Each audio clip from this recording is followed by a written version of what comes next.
যে অসমৰ যি ৰাজপথ কি ধৰণে জৰাজীৰ্ণ অৱস্থা হৈছে, প্ৰতি ঘণ্টাৰ মূৰতে মানুহৰ মৃত্যুমুখত পৰিছে, এই কথা আপোনালোকে প্ৰতি সময়তে আপোনালোকৰ সংবাদ মাধ্যমেদি অসমৰ জনসাধাৰণ অসমৰ ৰাইজে গম পাইছে। আমি এইখিনিতে আপোনালোকৰ মাধ্যমেদি এটা কথা জনাব বিচাৰিছোঁ, মাননীয় মুখ্যমন্ত্ৰী আৰু টুল গেটৰ মালিক মাননীয় মুখ্যমন্ত্ৰী, জনপ্ৰিয় মুখ্যমন্ত্ৰী আমাৰ হিমন্ত বিশ্ব শৰ্মা ডাঙৰীয়া সেইদিনা ছাত্ৰ সন্থাৰ ৰাজ্যিক ভিত্তিত আমাৰ সম্বৰ্ধনা অনুষ্ঠান গুৱাহাটী মাছখোৱাত আমি অনুষ্ঠিত কৰিছিলোঁ।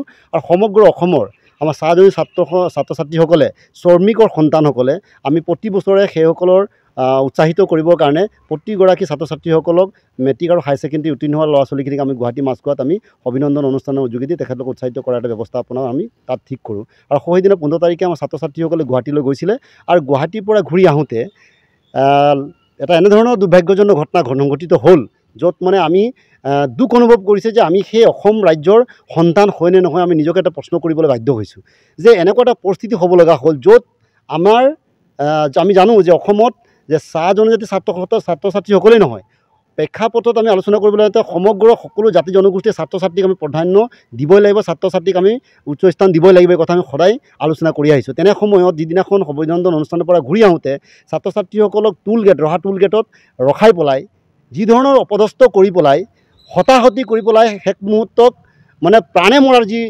সিহঁতে ৰচনা কৰিলে, এটা ষড়যন্ত্ৰ কৰিবলৈ মাৰাৰ এটা কাৰ্যসূচী সিহঁতে ৰূপায়ণ কৰিলে, সেই বস্তুটো গম পালোঁ যে সেই টুল গেটত একাংক গুণ্ডা বাহিনী তাত পুহি ৰাখিছিলে। আৰু সেইসকলক কেৱল মাচুল সংগ্ৰহ কৰাৰ উদ্দেশ্য নহয়, মানুহক যদি প্ৰয়োজন হয় মাৰি পেলাইও টকা সংগ্ৰহ কৰিব লাগে, সেই ব্যৱস্থাটো কিন্তু অসম চৰকাৰ মাননীয় মুখ্যমন্ত্ৰীয়ে সেই ব্যৱস্থাটো কৰিছে।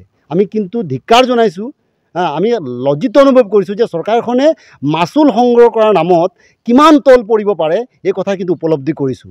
আজি মাচুল সংগ্ৰহ কৰাটো তেখেতলোকৰ নীতি নিৰ্দেশনা আছে, কৰক, আমাৰ আপত্তি নাই, কিন্তু মাচুল সংগ্ৰহ কৰাৰ লগতে অসমৰ উন্নতিৰ পথটো হৈছে মেইন হৈছে ৰাজ্যিক পথ, য'ত নেকি আজি জৰাজীৰ্ণ অৱস্থা হৈছে, মানুহ মৃত্যুমুখত পৰিছে।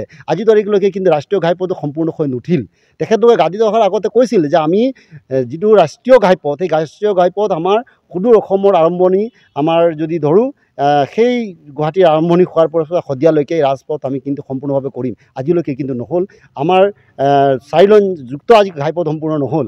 তাৰ পৰিপ্ৰেক্ষিতত আজি দেখিলোঁ টুল গেটত টকা সংগ্ৰহ কৰাৰ নামত আমাৰ ছাত্ৰ ছাত্ৰীসকলক সেইদিনা প্ৰায় 3 ঘণ্টা 4 ঘণ্টা ধৰি পেলাই টুল গেটত আবদ্ধ কৰি ৰখা হ'ল, সিহঁতক হাৰাশাস্তি কৰা হ'ল। আৰু আমি গম পাইছোঁ যে আমাৰ ল'ৰা ছোৱালীক কিন্তু সেইদিনা কিন্তু একাংক গুণ্ডা বাহিনীৰ হতুৱাই মাৰিছে। এই কথাটো আমি স্পষ্টভাৱে মাননীয় মুখ্যমন্ত্ৰীক দাবী জনাইছোঁ, আপোনালোকে অনতিপলমে ইয়াৰ তদন্ত কৰক, উচিত তদন্ত কৰক, আৰু যিকেইজন দোষী আছিলে সেই দোষীসকলক সাব্যস্ত কৰি পেলাই শাস্তি দিয়াৰ ব্যৱস্থা কৰক। অন্যথা কেৱল টুল গেট নহয়, সমগ্ৰ অসমৰ ৰাজপথ আমি কপাই দিয়াৰ কাৰণে আমি যিকোনো কাৰ্যসূচী ল'বৰ কাৰণে বাধ্য হ'ম। আপোনাৰ বাহনখনক লৈ আপুনি সমস্যাৰ সন্মুখীন হৈছে নেকি? অথবা আপোনাৰ বাহনখন মেৰামতিৰ প্ৰয়োজন নেকি? যদি প্ৰয়োজন তেন্তে পলম নকৰিব। আপোনাৰ প্ৰিয় বাহনখনৰ যিকোনো সমস্যা সমাধানৰ বাবে সাজু হৈ আছে RN automobiles. Denting and painting, mechanical works, electrical works, running জবছৰ লগতে আন বহুতো সুবিধা উপলব্ধ আমাৰ ৱৰ্কশ্বপত। আমাৰ এক্সপাৰ্ট মেকানিকৰ দলে কম সময়ত আৰু অতি কম খৰচত আপোনাৰ বাহনখনক দিব অন্য এক মাত্ৰা। গতিকে পলম কিয়, আজিয়ে লৈ আহক আপোনাৰ বাহনখন।